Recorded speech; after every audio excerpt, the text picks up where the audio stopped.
ডাক্তারের একটি সন্দেহে রাতের ঘুম কেড়ে নিল অনির্বাণের। হ্যাঁ বন্ধুরা, ভিডিওতে লাইক দিয়ে দেখতে থাকুন। অনির্বাণ রাতের বেলা ঘুম থেকে উঠে বলতে থাকে যে না, আমার কেন জানি না ঘুম আসছে না। আমি এটা ভেবে ভেবে আমার গা হাত পা ঠান্ডা হয়ে আসছে যে কালকে রিপোর্টে কী আসবে। আচ্ছা, ডাক্তার যেটা সন্দেহ করলো যদি সত্যিকার অর্থেই সেটা হয়, তাহলে কি আমি রাইকে কোনো মতেই বাঁচাতে পারবো না? রাইকে চিরকালের জন্য আমার কাছ থেকে দূরে সরে যাবে, নাকি রাইকে আমি চিরকালের জন্য হারিয়ে ফেলবো?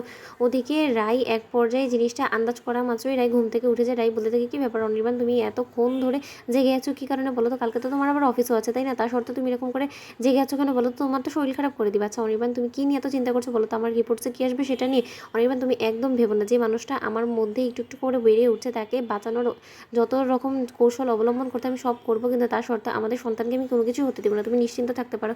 ওদিকে অনির্বাণ কাঁদতে থাকে আর বলতে থাকে যে রাই, আমি তোমাকে কী করে বলবো? তুমি যে মাতৃত্বের স্বাদ পাওয়ার জন্য যে স্বপ্ন বুনছো, সেই স্বপ্ন যে খুব শীঘ্রই তোমার ভাঙতে চলেছে। আমি তোমার এই স্বপ্ন ভাঙতে অবস্থায় কী করে দেখবো? কী করে আমি তোমাকে আগামী দিনগুলোতে সামলাবো? সেটা ভেবেই কোনো রকম কোনো কিছুর উপায় খুঁজে পাচ্ছি না। ওদিকে অনির্বাণ বলতে থাকে যে রাই, আর এক মুহূর্ত দেরি করা যাবে না, তুমি বরঞ্চ এখন ঘুমিয়ে পড়ো, তোমার শরীরটা আরও বেশি খারাপ করে দিবে। ওদিকে রাই বলতে থাকে যে তুমি আমার উপরে এরকম করে হুকুম না চালিয়ে তুমি নিজে শুনলেও তো একটু পারো, তুমি বরঞ্চ রেস্ট নাও। ওদিকে অনির্বাণ মনে মনে বলতে থাকে যে রাই, আমি তোমাকে কী করে বোঝাবো যে ডাক্তারের একটি মাত্র সন্দেহের কারণে আমার গোটা রাতের ঘুমটা কেড়ে নিয়েছে। আমি শুধু এখন এটা নিয়ে ভাবছি যে তোমাকে আমি কী করে বাঁচাবো।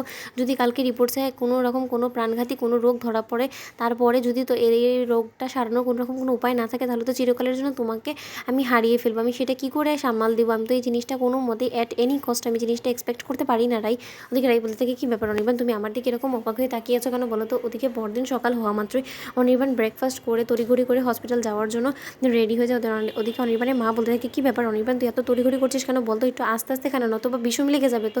তখন রাই বলতে থাকে, আচ্ছা অনির্বাণ, এত হুড়স্থুল করে কী লাভ? যাচ্ছ তো সামান্য একটা রিপোর্টসের নিয়ে কথা বলতে ডাক্তারের সাথে, তার নিয়ে আবার এত হুড়স্থুল করার কী আছে বলো তো? ওদিকে অনির্বাণের মা বলতে থাকে যে আচ্ছা, তোর এত কিসের তাড়াহুড়া বল তো? আমি সেটাই বুঝতে পারছি না। সামান্য একটা ডাক্তারের কাছে গিয়ে প্রেগনেন্সি নিয়ে কিছু একটা রিপোর্টসে শুনবি, সেটাই নিয়ে এতটা তোর টেনশন আমি কিছুই বুঝতে পারি না। শোন অনির্বাণ, তুই যখন আমার পেটে ছিলিস না, তখন এরকম আই দিনই আমার যেতে হতো ডাক্তারের কাছে। তখন ডাক্তার আমাকেও টেস্ট দিত, আর তখন টেস্ট করানোর পর না টেস্টের রিপোর্টসগুলো নর্মালি আসতো। তাতে এত বেশি চিন্তা করার কোনো কিছু নেই। তুই শুধু শুধু এত বেশি প্রেশার নিচ্ছিস। হয়তোবা তোর প্রথমবার থেকে তুই এরকম করছিস, তাই তো? তুই এই মেয়েটার জন্য এত কিছু কেন যে করছিস আমি সেটাই বুঝতে পারছি না। যখন কিনা এই মেয়েটা তোকে আরও একবার আঘাত করবে, তখন তুই বুঝতে পারবি। তখন একথা শুনে মাত্র অনির্বাণ বলতে থাকে, আহ মা, তুমি একটু তো সামলিয়ে রাখতে পারো নিজের মুখটাকে, বলো তো? যখন না তখন তোমার রাইকে নিয়ে বাজে কথা বলতেই হবে, তাই না?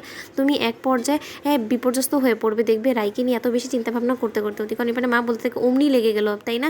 এই না তুই বললি যে তোর তাড়াহুড়া আছে, এখন বইয়ের হয়ে সাফাই গাইবার জন্য তো সময় চলে যাচ্ছে না? তখন একথা বলা মাত্র অনির্বাণ বলতে থাকে যে না, যত তাড়াতাড়ি সম্ভব আমাকে এক্ষুনি ডাক্তারের কাছে যেতে হবে। ওদিকে ডাক্তারের কাছে যাওয়া মাত্র ডাক্তারবাবু বলতে থাকে যে ভয়টা পেয়েছিলাম অনির্বাণ সিনহা, সেটাই হয়েছে। তো বন্ধুরা, ভিডিওটি ভালো লাগতে লাইক এবং শেয়ার করে সাবস্ক্রাইব করতে ভুলো না।